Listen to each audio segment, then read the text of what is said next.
In problem 8, we're talking about shear force on a bolt. So, um, what is shear force? So we got a bolt that's sticking through something, right?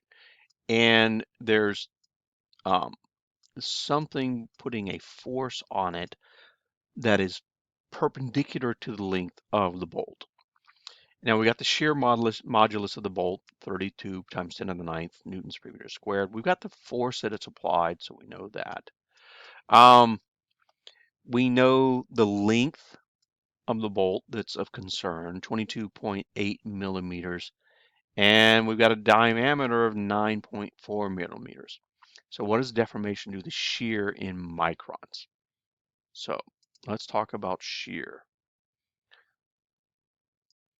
Make all the drawing go away, bring the PowerPoint over. So this is the equation for the shear that's going to happen. This area A, let me get where I can draw a little bit. This area A, all right, so you got a bolt that's um, it has some cross-sectional area, right? And so if I was to look at this end on, that's a circle, and we'll pretend I've just drawn a circle. And so we know the diameter of the bolt, and so we take the radius. Radius is the diameter over 2. And so we can use pi r squared to find out the area that we're after, because the area we're after in shear is the area of the cross section that's in the other direction from the force. Okay, so we know the area because we can calculate the area of a circle. Excellent. We know the force because that was given to us. We know the initial length because that was given to us. And we know the shear modulus because that was given to us. And so we just take all those things and plug them in together into the equation for shear. And I want the answer in microns. And so if you start off with, let me go back to here. We start off, we got the length in millimeters. We can leave the diameter. No, we need to convert the diameter to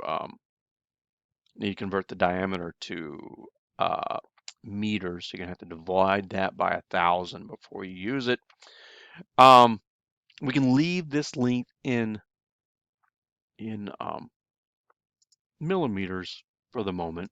So we're talking delta x is 1 over the shear F over A L naught, right? And so that, if we leave it in millimeters and we put that in meters squared as we're supposed to, then this comes out in millimeters. So we've got millimeters in the end.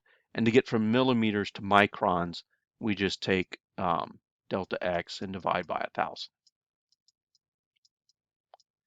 And that gets us to where we are.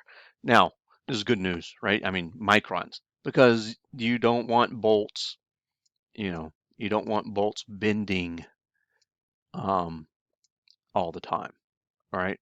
Bolts bending is bad. So um, there you go on this one. And that's it for problem 8.